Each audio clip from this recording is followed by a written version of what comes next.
Welcome friends. आज हम लोग टाइप्स ऑफ मैट्रिक्स पढ़ने से पहले हम लोग जान लेते हैं कि कंस्ट्रक्शन ऑफ मैट्रिक्स क्या है, मतलब मैट्रिक्स किस तरह से बनाया जाता है उसके बारे में आज हम लोग जानकारी लेंगे। ठीक है, तो दोस्तों जैसे कि आप लोग यहाँ एक देख सकते हैं लिखा हुआ है कि construct a matrix of order. Order है ना, ऑर्डर तो मैं बता दिया था आपको पिछली वीडियो में। तो ऑर्डर कितना का बोल रहा है 2/3 यूजिंग फर्स्ट 6 नेचुरल नंबर का प्रयोग करके बनाया जा रहा है। ठीक है, तो सबसे पहले तो दोस्तों ये समझ लेते हैं कि ये ऑर्डर, ठीक है, ये ऑर्डर जो है आपका ये वाला क्या दिखा रहा है, रो, ये वाला क्या दिखा रहा है, कॉलम को दिखा रहा है। ठीक है ना, तो ये दिखाएगा आपका हॉरिजॉन्टल लाइन को, ये दिखाएगा आपका वर्टिकल लाइन। तो मतलब 2 हॉरिजॉन्टल लाइन होंगे और 3 गो वर्टिकल लाइन होंगे। ठीक है, तो ये मेरा मैट्रिक्स बनेगा और उसमें भी बोलता है कि फर्स्ट 6 नेचुरल नंबर का यूज़ करके। तो चलिए सबसे पहले तो हम लोग जो मैट्रिक्स होगा उसको हम लोग नाम दे देते हैं। लेट कोई नाम दे दिए, ठीक है। और वो मैट्रिक्स किस तरह से दिखाता है, एक रेक्टेंगुलर एरे हम लोग जानते हैं, रेक्टेंगुलर एरे बना देते हैं। ये देखिए रेक्टेंगुलर एरे, ठीक है। ऑर्डर यहाँ लिखाते हैं तो ऑर्डर m/n होता है। तो देखिए हमको दिया है 2 गुना 3, ये तो पहले ही दे चुका है तो मैंने लिख दिया 2 गुना 3। अब बोलता है कि फर्स्ट 6 नेचुरल नंबर, प्रथम 6 नेचुरल नंबर प्राकृतिक संख्या क्या होते हैं, 1 से लेकर के 6 तक, है ना। तो 1 से लेकर 6 तक को यहाँ रखिए, पहला वाला को यहाँ, ठीक है। दूसरा को देखिए 3 कॉलम बनना है तो 3 कॉलम आपको बनाना ही है। तो 1 बैठ गया, 2 बैठा देते हैं, 3 हो गया, ठीक है। और 2 को रो बनाना है तो 2 को रो मतलब यहाँ बैठा देते हैं 4, इसको 5 और इसको 6, ठीक है। तो देखिए ये आपका मैट्रिक्स कंस्ट्रक्ट हो गया। 6 नेचुरल नंबर का यूज करना बोला लगातार, तो किया 1 2 3 4 5 6, ठीक है। अब देखिए 3 वर्टिकल लाइन, 1 2 3 हो गया और 2 हॉरिजॉन्टल लाइन दी गई। समझ में आ गया, ये था आपका मैट्रिक्स बन गया। अब ऐसे ही आपको देगा तो बोल देगा कि जैसे कि मान लिया कि ये मैट्रिक्स बना, मैट्रिक्स AIJ कंस्ट्रक्ट करो जिसमें 2/2 हो, है ना। और ये जो AIJ है उसको डिफाइन करना है कि AIJ is equal to I plus JJ। इस मैट्रिक्स को, ये तो बन गया देखे थे, अब इसको बनाने बोल रहा है, ठीक है ना। तो इसको कैसे बनाएंगे, तो ये वाला तो जानते हैं हम लोग का जनरल टर्म है, ठीक है। और ये AIJ है जो डिफाइंड होता है, बोलता है कि AIJ का वैल्यू जो होगा I प्लस J के बराबर। कैसे देखते हैं, तो सबसे पहले तो वो जो मैट्रिक्स है वो उसका रेक्टेंगुलर एरे हम लोग निकालते हैं।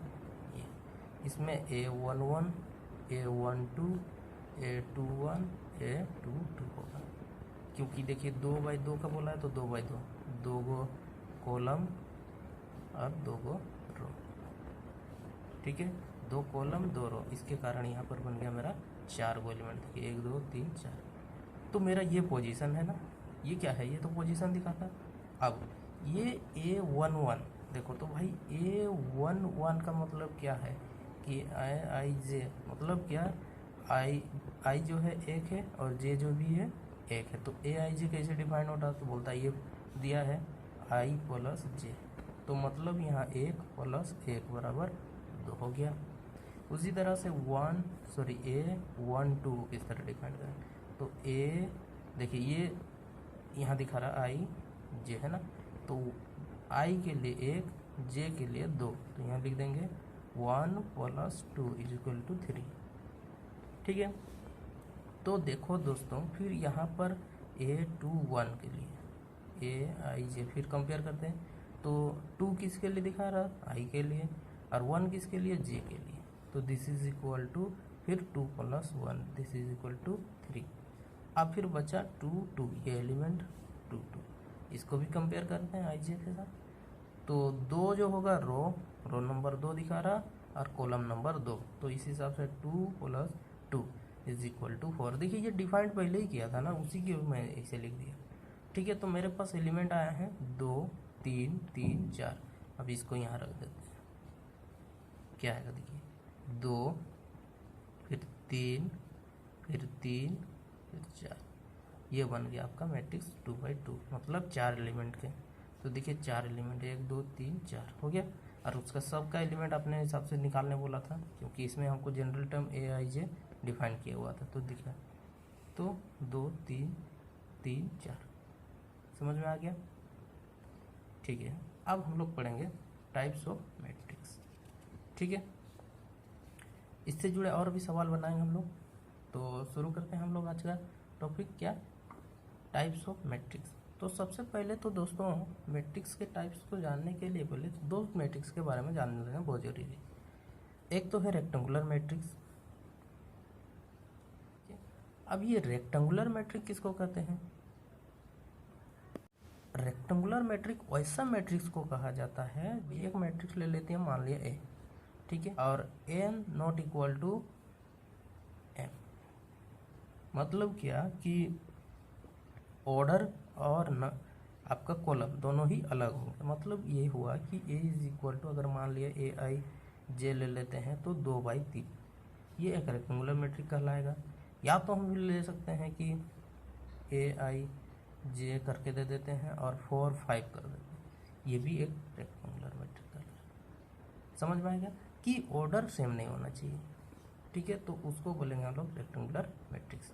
रेक्टेंगुलर बोल रहा है तो रेक्टेंगल में जानते हैं हम लोग क्या होता है कि दो साइड इक्वल होता है कि नहीं, दो साइड आपस में इक्वल होते हैं, ये इसीलिए रेक्टेंगुलर बोला। ठीक है ना, तो अलग अलग होना चाहिए। उसके बाद आता है आपका स्क्वायर मैट्रिक्स।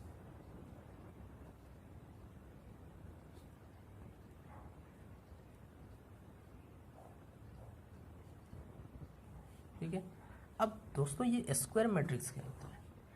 ये जो स्क्वायर मैट्रिक्स होता है वैसे मैट्रिक्स को कहते हैं जिनका ऑर्डर और कॉलम जिनका रो और कॉलम जो होता है वो बराबर होता है।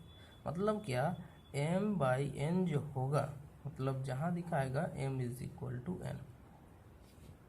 ठीक है, तो इसको बोलते हैं हम लोग स्क्वायर मैट्रिक्स। समझ में आ गया। अब ये एग्जाम्पल के तौर पर देखें तो A इज इक्वल टू, मान लिया कोई एक मैट्रिक्स ले लिए AIJ जो कि 2/2 है, मतलब 2 रो और 2 कॉलम हो गया। ठीक है, अब ये कैसे होगा अगर देखें तो इसको अभी बनाए थे A11 A12 A21 और A22। समझ में आ गया, ये आपका 2/2 मैट्रिक्स। अब इसी को ही हम बोल सकते थे ये किस ऑर्डर का है, तो होता है ऑर्डर, तो इसको हम बोल देंगे कि ऑर्डर n का है।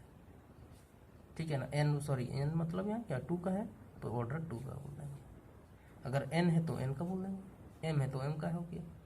ठीक है, अब दूसरा कोई अगर मान लेते हैं तो ये हो गया AIJ ऑर्डर ऑफ 3 तो 3 रो 3 कॉलम। ठीक है, 3 रो 3 कॉलम हो गए, कितना 11 A12 A13